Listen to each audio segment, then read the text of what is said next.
परम पूज्य श्री साहिब जी, मंगलमय पूजनीय संत समाज, सम्माननीय योग साधना करने वाले समस्त सज्जनों, भक्तिमयी ममता मूर्ति माताओं बहनों, यहाँ पर नियमित रूप से आप सब लोग एकत्रित होते हैं, योग की साधना करते हैं। मतलब शारीरिक कुछ रोज़ एक्सरसाइज जिससे शरीर स्वस्थ रहे, और ये नियम बराबर चलाते रहने से मन भी प्रसन्न रहता है। वैसे योग की जो प्रथा चली है वो मन के लिए ही खास रूप से है। हमारे इस आर्यावर्त में, आर्यावर्त कहते हैं भारत और नेपाल ये सब मिला करके, यहाँ पर ये सब एक ही था और यहाँ ज्ञान की, साधना की, ध्यान की प्रथा बहुत अच्छी रही, ये पुरा काल से, सदैव से। और यहीं पर आज से हजारों साल पहले हमारे एक महान ऋषि हुए हैं, महर्षि पतंजलि। उन्होंने योग दर्शन ही लिखा योग साधना के लिए, और योग का अर्थ ही उन्होंने दिया है वियोग कर देना। वियोग, वैसे तो आप लोग जब गणित पढ़ते होंगे, गणित के सवाल लगाते हैं, तो योग का अर्थ किया गया है जोड़ना। जैसे 2 और 2 का योग कर दीजिए तो 4 हो जाता है। लेकिन महर्षि पतंजलि ने योग का अर्थ वियोग किया है, तोड़ देना, हटा देना, अलग अलग कर देना। तो यहाँ पर क्या अलग अलग कर देना है? यहाँ पर आध्यात्मिक अर्थ है, शांति पाने का, जिससे हमारा आपका जीव का कल्याण हो, वह अर्थ दिया गया है। और वह है मन और आत्मा। जो हमारा मन जुड़ा हुआ है संसार के मोह में, घर, प्राणी, पदार्थ, शरीर और धन दौलत आदि आदि सब तरफ मोह लगा हुआ है ना, मन हमारा फंसा हुआ है। तो उसी मन को उधर से तोड़ दो, अलग अलग कर दो। जीव का जो स्वरूप है वह मोह आसक्ति में फंसा होने के कारण दुख पाता है, उसी को तोड़ देना ही योग है। योगश्चित्त वृत्ति निरोधः। योग क्या है? चित्त की वृत्तियों को निरुद्ध कर देना। हमारा जो मन रात दिन भोगों में, चीज़ों में, मान सम्मान में, पद अधिकार में, बाल बच्चों में, अपने ही शरीर के मोह में फंसा हुआ है, इसी को वहाँ से निकाल लो, अलग कर दो वहाँ से। तो ये हो गया योग, और ये योग असली योग है। शारीरिक योग की भी ज़रूरत है, लेकिन शरीर तक हमारा स्वस्थ रहे और मन स्वस्थ ना रहे तो शरीर का सारा योग, सारा स्वास्थ्य बेकार हो जाएगा ना। शरीर का स्वस्थ रहना जरूरी है। शरीर को, सबको स्वस्थ रखना चाहिए, और शारीरिक स्वास्थ्य के लिए उचित नियम, संयम, खान पान की सावधानी। अब कोई शरीर को स्वस्थ रखता है लेकिन सुबह से उठ करके बीड़ी पीता है, तंबाकू खाता है, शराब पीता है, अंडा मांस खाता है, तो ये ठीक नहीं है। शारीरिक स्वास्थ्य के लिए ज़रूरी है कि आपका खान पान सही हो, आपका जीवन सदाचार से परिपूर्ण हो, और सदाचार का पालन होता है हमारे जीवन की जो गतिविधि है उसके पवित्र हो जाने से। हमारा रहन सहन ही सही नहीं है। सोचिए, शरीर तो चलो ठीक भी है, ठीक रह सकता है, आप गलत खाएंगे तो भी कुछ दिनों के लिए, लेकिन केवल शरीर ही तो नहीं है आप। इस शरीर के अंदर अविनाशी आत्मा का निवास है और उस आत्मा का, मन का स्वस्थ रहना, प्रसन्न रहना जरूरी है। केवल शरीर जीवन है ही नहीं, ये दो चीज़ों का संगम है। इस जीवन में शरीर और आत्मा दो चीज़ों का ये संगम है, और आत्मा को जब तक आप पहचानेंगे नहीं तब तक केवल शरीर का कोई महत्व नहीं है। शरीर उस दिन भी तो शरीर रहता है जब जीव निकल जाता है, शरीर तो है, लेकिन उस दिन शरीर को कोई फिर माता पिता, भाई बंधु या पति पत्नी, बेटी बेटा या गुरुजी कोई कहता है। उस समय चाहे जितना कोई जवान हो, स्वस्थ हो, पहलवान हो, विद्वान हो, धनवान हो, सब उस व्यक्ति को कहते हैं कि भाई अब तो लाश पड़ी है। स्वस्थ, अब स्वस्थ कहे या जो कहें, लेकिन अब उस शरीर को लोग जला देने के लिए, दफना देने के लिए, घर से निकाल देने के लिए मजबूर हो जाते हैं, क्योंकि अब उसके अंदर में आत्मा नहीं है। शरीर तो है, हाथ पैर वैसे हैं, आँख नाक भी है और सारे अंग वैसे ही हैं, लेकिन अब उस शरीर को घर से निकाल देने के लिए सब मजबूर हैं। कारण यही है कि उसके अंदर से एक चीज़ कोई निकल गई है। वो कौन सी चीज़ हो सकती है? वही आप हैं, उसी का महत्व है। उसी के रहने से हाथ चलते हैं, पैर चलते हैं, आँखें काम करती हैं, कान से सुनाई देता है और मुख से आप बोल सकते हैं और खा सकते हैं। जो खाएंगे उसका स्वाद बता सकेंगे, स्वाद मिल सकेगा। आत्मा भर ना हो तो मरे हुए व्यक्ति के मुख में लड्डू डालो, कुछ खाएगा, स्वाद आएगा, कुछ बताएगा। उसके सामने सुंदर सी टीवी चला दो, अच्छे से फिल्म चल रहा हो, वो देख सकेगा? कुछ नहीं देख सकेगा, कुछ भी एक्शन नहीं होगा। तो शरीर तो है,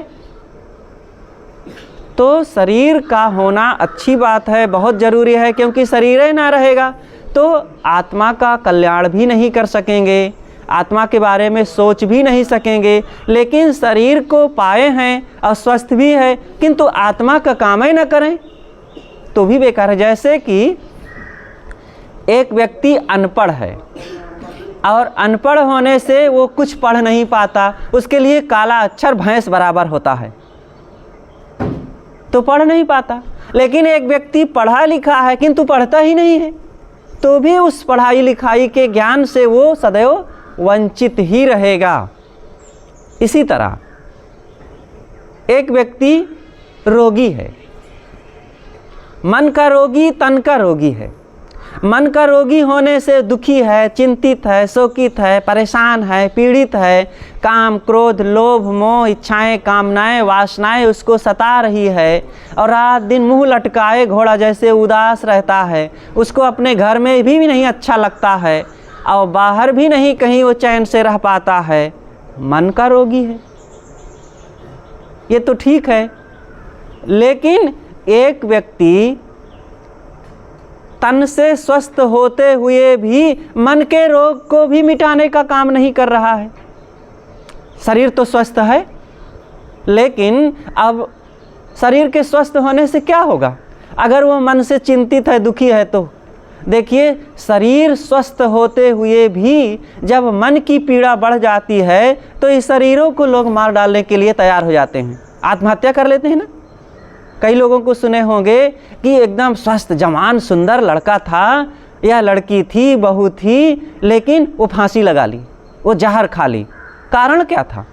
शरीर तो स्वस्थ था, खाने को भी कोई कमी नहीं थी, घर था, धन था और परिवार भी अच्छा था, लेकिन क्यों मर गया? क्योंकि मन बीमार था, मन में उसके कुछ रोग लगा हुआ था। इसलिए सज्जनों और देवियों, शरीर को स्वस्थ रखने के लिए आप लोग मेहनत करिए, पुरुषार्थ करिए, किंतु साथ साथ योग भी कीजिए। योग का मतलब मन को स्वस्थ रखो। मन का स्वास्थ्य बहुत ज़रूरी है और मन के स्वास्थ्य के लिए सत्संग की ज़रूरत है। मन को स्वस्थ रखने के लिए कोई बताने वाला जल्दी नहीं है, ना डॉक्टर साहब, ना मास्टर साहब, ना इंजीनियर साहब, ना वकील साहब और ना राजनेता साहब और ना कोई इंजीनियर बताता है। मन के स्वास्थ्य के लिए कोई नहीं बताता है जल्दी। अरे यहाँ तक कि घर में परिवार के साथ, अपने भाई बंधुओं में, पति पत्नी में प्रेम से कैसे रहा जाए, हंसते बोलते हुए कैसे हमारी हल्के ढंग से ज़िंदगी गुजरे, ये बात भी तो कोई नहीं बताता है। भाई भाई, पति पत्नी, सास बहू, देवरान जेठान आपस के रिश्तों में मिठास कैसे बढ़े, घर में हंसी खुशी कैसे बनी रहे और प्रेम प्रसन्नता से कैसे हमारा जीवन बीते। जो कुछ हमारे पास है, जितना घर है, जितना धन है और जितने चीज़ें हैं, उसमें प्रसन्नता से, आनंद से कैसे रहें, ये बात भी मास्टर साहब बताने वाले नहीं हैं, ना इंजीनियर साहब और ना डॉक्टर साहब। डॉक्टर साहब क्या बताएंगे? वो शरीर के लिए कुछ दवाई दे सकते हैं, इंजेक्शन दे सकते हैं और गोलियां दे सकते हैं, लेकिन मन कैसे स्वस्थ रहे ये बात कोई नहीं बताता है। और मन के स्वस्थ होने के लिए सत्संग में साधक जन, संत जन बताते हैं। इसलिए सब लोगों को सत्संग में जुड़ना चाहिए। और सत्संग में जुड़ने का मतलब कोई भी कैसे व्यक्ति आकर के कुछ सुनाने लगे कथा कीर्तन में और वहाँ नाचने गाने लगे, नचाने लगे, राधा माधव की कहानी सुनावें और तमाम आकाश पाताल के कुलावे मिलावें और कहें कि योजन 4 मूछ रही ठाढ़ी और हनुमान जी आकाश में उड़ते थे और वो पहाड़ लेकर के उड़ गए। राजा सगर की पत्नी सुमति को 60,000 बच्चे एक साथ पैदा हो गए और राजा प्रियव्रत के रथ के पहिए से 7 समुद्र खुद गए, हनुमान जी सूरज को निगल गए। ये सब सत्संग नहीं है। सत्संग में ये भी बताया जाता है, लेकिन इसको बता करके ये कहा जाता है कि ये सब अंधविश्वास है, ये सब कुछ नहीं होता था। कोई इतना विशालकाय शरीर का नहीं, कोई इतना, अरे 1 2 3 4 बच्चे कोई पैदा कर सकता है। 60,000 बच्चे कभी सुने हो किसी महिला से पैदा हुए हैं? तो ये सब बकवास है, झूठी बातें हैं। तो सत्संग के नाम पर तमाम अंधविश्वास को सुनना और जानना और उसी में मस्त हो जाना, ये सत्संग नहीं है। हाँ, उसको थोड़ा सा जान करके और ये समझ लो कि ये व्यर्थ की बातें हैं, झूठी बातें हैं, अनावश्यक बातें हैं। सत्संग का मतलब होता है सत्य, शरीर और आत्मा।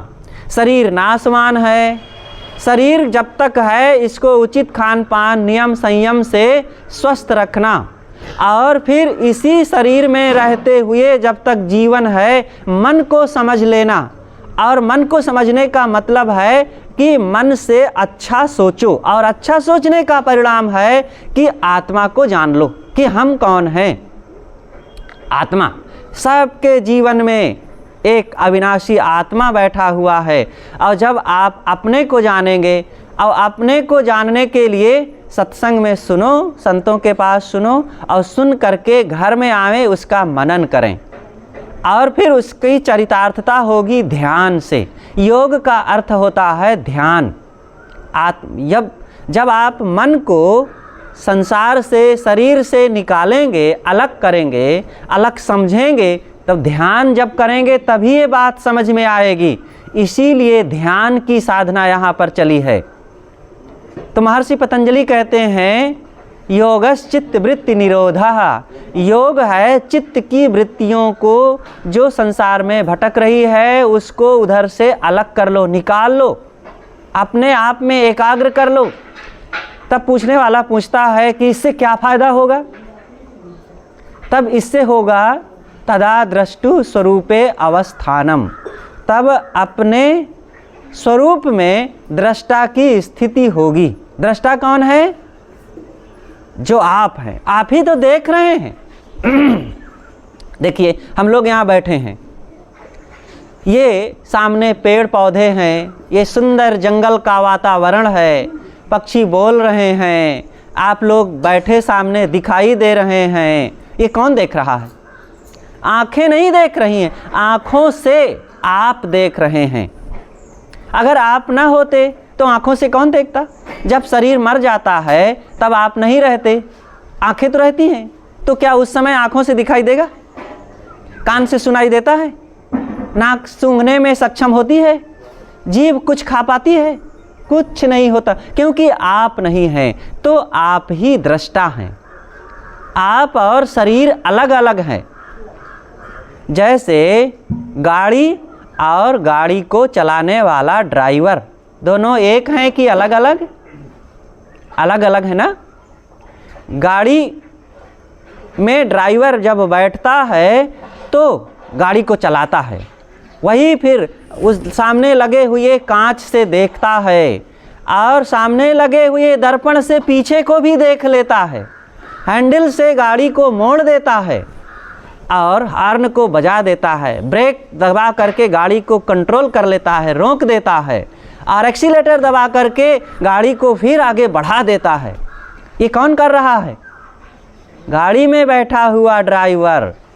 ऐसे ही ये शरीर भी एक गाड़ी है और इसके अंदर बैठा हुआ आत्मा ड्राइवर है। वही देखो, जब चाहता है तब उठ के चल देता है, जब चाहता है दौड़ने लगता है, जब चाहता है रुक जाता है, जब चाहता है लेट जाता है, जब वो चाहता है बोलता है, जब चाहता है मौन हो जाता है।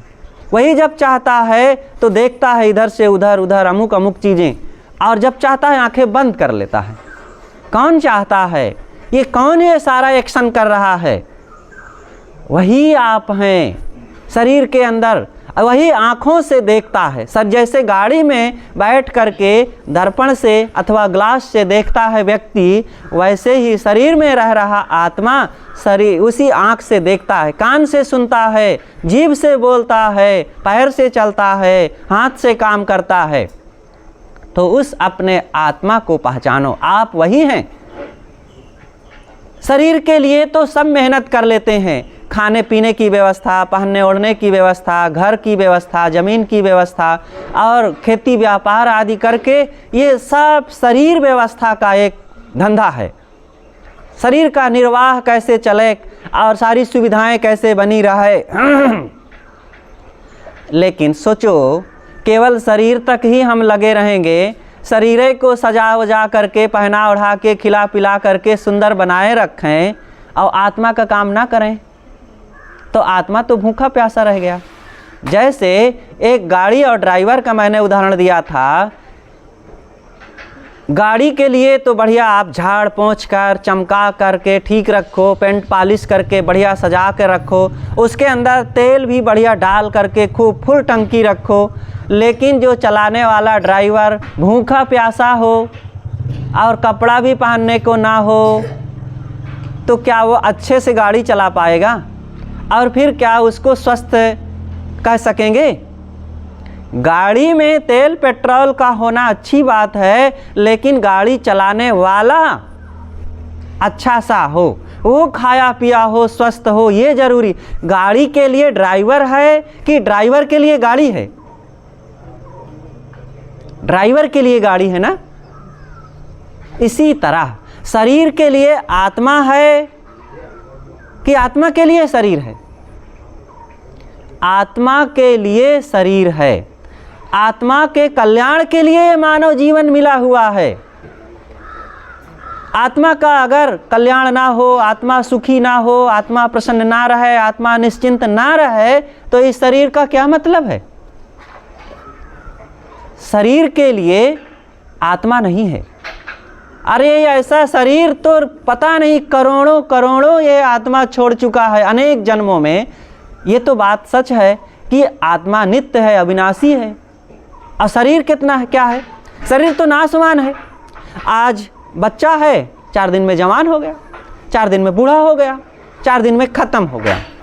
शरीर तो नाशवान है। चाहे जितना इसको खिला पिला करके अच्छा से अच्छा सारी सुविधाएं देते हुए स्वस्थ जवान पहलवान बना करके रखो, लेकिन एक दिन मौत आएगी।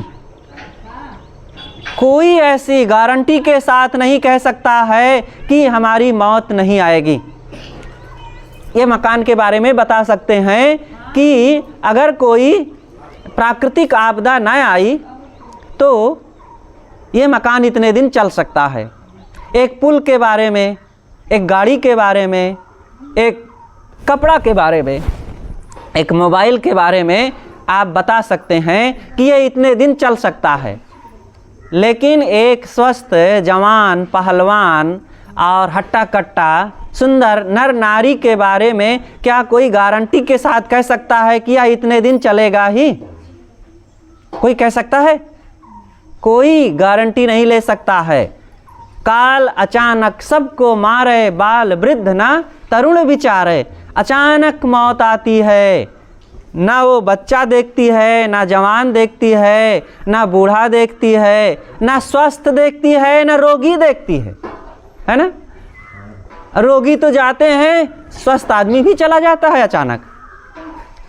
इसलिए इस शरीर में रह करके आत्मा के कल्याण का भी काम करना चाहिए, का भी नहीं का ही करना चाहिए। अगर शरीर स्वस्थ नहीं है तो काम नहीं होगा, बड़ी दिक्कतें होगी, असुविधाएं होंगी। लेकिन स्वस्थ शरीर है और काम ही नहीं कर रहे हैं, हम प्रमाद में भटक रहे हैं, लड़ाई झगड़ों में लगे हुए हैं, इसी शरीर का अहंकार कर रहे हैं। अहंकार करने की कोई गुंजाइश नहीं है अगर हम विचार करेंगे, और विचार आएगा सत्संग से। इसलिए सब नर नारियों को बड़े प्रेम के साथ सत्संग का सेवन करना चाहिए, और सत्संग में जाकर के इस बात को समझो। सत्संग में ही जाकर के शरीर को भी स्वस्थ रख सकेंगे और मन को भी स्वस्थ रख सकेंगे। सत्संग में ही जाकर के शरीर की कीमत को समझ सकेंगे, कितना जरूरी है और कितना इसका उपयोग बढ़िया से किया जा सकता है।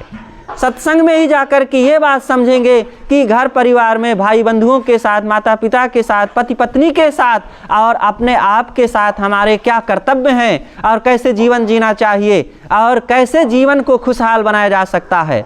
सत्संग में ही जाकर के ये बात समझा जा सकता है कि मन की शांति कैसे कमाई जाती है, मन कैसे स्वस्थ रहेगा, आत्मा का उद्धार कैसे होगा और मेरा जीवन कैसे सफल होगा। सत्संग में ही जाकर के जीवन और जीवन के बाद की बात को भी समझा जा सकता है। ये जीवन 4 दिन के लिए है, ये तो शारीरिक जीवन है, शरीर क्षणिक जीवन है, लेकिन आत्मा का एक शाश्वत जीवन है, उसकी लाइफ इटर्नल है, नित्य है, सदैव के लिए है। और जो नित्य हो उसके बारे में हम सोचते ही नहीं, शारीरिक जीवन के बारे में सोचते हैं। लेकिन खेद के साथ कहना पड़ता है कि अधिकतम लोग शरीर के बारे में भी नहीं सोचते हैं। अगर आप शराब पीते हैं, तंबाकू खाते हैं, बीड़ी पीते हैं, गुटखा गांजा भांग पीते हैं और इसी शरीर के साथ अत्याचार करते हैं, गलत खान पान करते हैं, तो शरीर के बारे में कहाँ सोच रहे हैं। इसलिए सभी नर नारियों को पवित्र खान पान अपनाना चाहिए। अंडा मांस कभी नहीं खाना चाहिए, हिंसा से मिलती गंदी चीज़ें हैं, घृणित है और किसी व्यक्ति या किसी पशु की, प्राणी की जान ले करके वो प्राप्त होता है। सोचो, हमारे पैर में एक कांटा चुभ जाए, इतने में हम चिल्हक उठते हैं, तड़प उठते हैं, बड़ा दर्द हो रहा है। और किसी प्राणी के गले में छुरी चला करके ही तो मांस मिलेगा, उसको दर्द नहीं होता होगा। और हम अपने जीभ के स्वाद के लिए किसी की जान ले लें, उसके जीवन को समाप्त कर दें, ये बहुत बुरी बात है और उसका परिणाम हमें भोगना पड़ेगा। इसलिए किसी भी नर नारी को कभी भी मांस नहीं छूना चाहिए। अगर मांस खाना इतना ही अच्छा लगता है तो अपने ही पैर से, अपने ही पेट से थोड़ा मांस काट करके खाओ, तब पता चल जाएगा। कोई ऐसा करेगा? अपना तो बड़ा पसंद है, थोड़ा सा चमड़ा छिल जाए तो इतने में हाय हाय हाय हाय करने लगते हैं, चोट लग गई, डॉक्टर के पास भागो, और दूसरे के गला काट डाले, दूसरे के जीवन को समाप्त कर दिए। ये कौन सी समझदारी है? ये स्वस्थ जीवन की पहचान नहीं है। अगर आप स्वस्थ हैं, अगर आप जीवित हैं तो आपके अंदर में विचार जीवित होने चाहिए, ज्ञान जीवित होना चाहिए, सत्य और असत्य को, न्याय और अन्याय को, पाप और पुण्य को, सही और गलत को समझने के विचार जीवित होने चाहिए। अगर ये विचार नहीं है, इस बात को आप नहीं समझते हैं कि क्या खाना चाहिए और गलत खान पान करके अपने जीवन को सुरक्षित बनाने के लिए दूसरे के जीवन को खतरे में डाल देते हैं, तो कहाँ आप जीवित हैं? मरे हुए हैं, मुर्दा हैं। शरीर से भले जीवित हैं लेकिन विचारों से मुर्दा हैं। केवल शरीर का जीवित रहना ही जीवन नहीं है। हमारे जीवन में अगर हमारा चरित्र खराब हो जाए तो मुर्दा हो गए ना।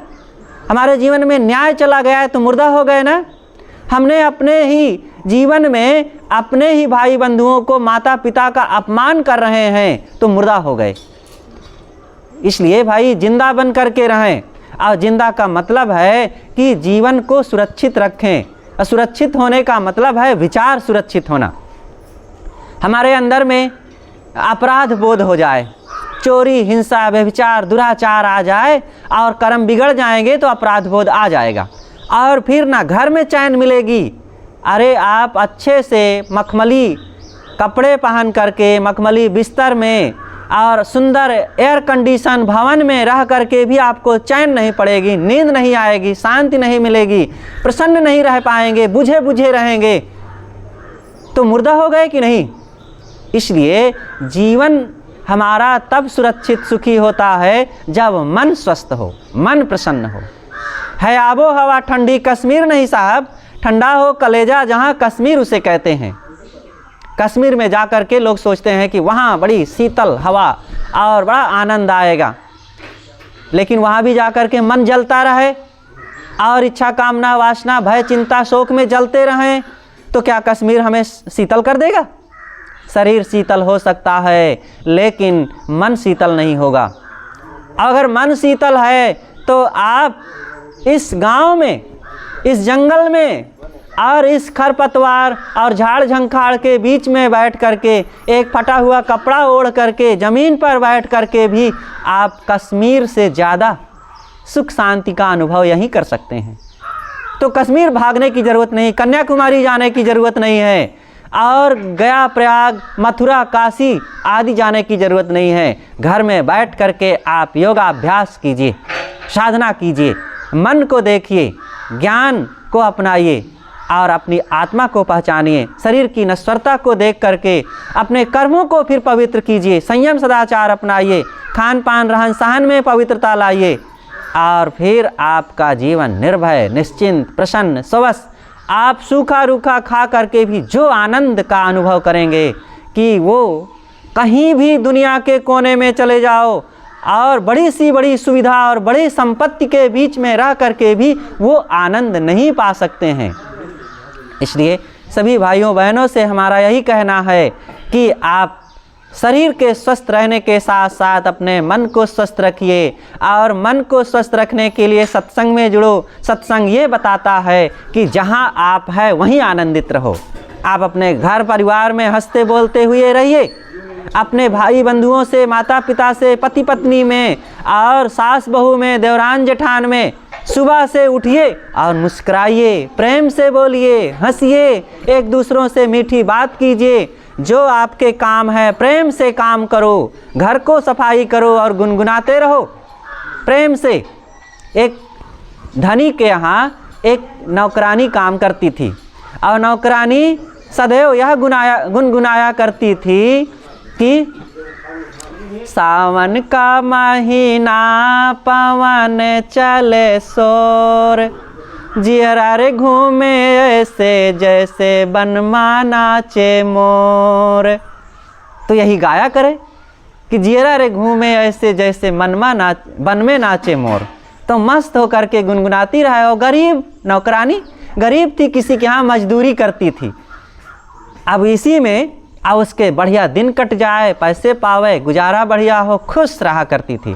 लेकिन जिस घर में वो काम करती थी उस घर की मालकिन सेठानी थी।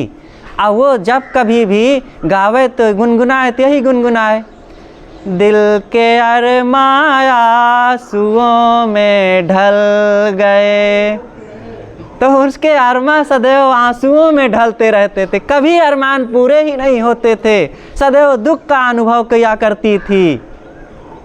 तो उसने एक दिन यही पूछ लिया कि अरे तू मेरे घर में काम करती है, तेरे खाने को ठीक से नहीं, कपड़े भी तन में ठीक से नहीं, और थोड़ा थोड़ा कमा के गुजारा करती है, तू बढ़िया गीत गुनगुनाती है, मस्त रहती है। तो उन्होंने कहा कि सेठानी जी मेरी कोई इच्छा ही नहीं, और बस गुजारा हो रहा, खा पी रही हूँ और भजन करती हूँ, सत्संग करती हूँ, और संतों के पास जा कर के अच्छे विचारों को अपना करके जो है उसी में प्रसन्न रहती हूँ। तब इसमें आपका भी ऐसे ही करने से मन घूमेगा और मोर जैसे चहकेगा, और नहीं तो सदैव अरमान अधूरे ही रह जाएंगे। इसलिए अरमान पूरे करने हैं तो इच्छाओं को घटाओ, अंधविश्वास को मिटाओ, संयम सदाचार को अपनाओ, अच्छे जीवन को जियो, विचार अपनाओ बढ़िया, अच्छी संगत में रहो, और गलत खान पान को त्याग करके शरीर को स्वस्थ रखो और मन को स्वस्थ रखो। तो मैंने आप लोगों के बीच कुछ विचार दिया, शारीरिक स्वास्थ्य और मानसिक स्वास्थ्य। शारीरिक स्वास्थ्य के लिए ज़रूरी है कि उचित नियम संयम से खान पान रखो, गलत चीज़ें ना खाओ, अपने शरीर को खुद पहचानो कि क्या ज़रूरी है, ज़्यादा ना खाओ, गलत ना खाओ, अनियमित ना खाओ, और नियमित कुछ एक्सरसाइज व्यायाम करो। ये शरीर स्वास्थ्य के लिए उचित है।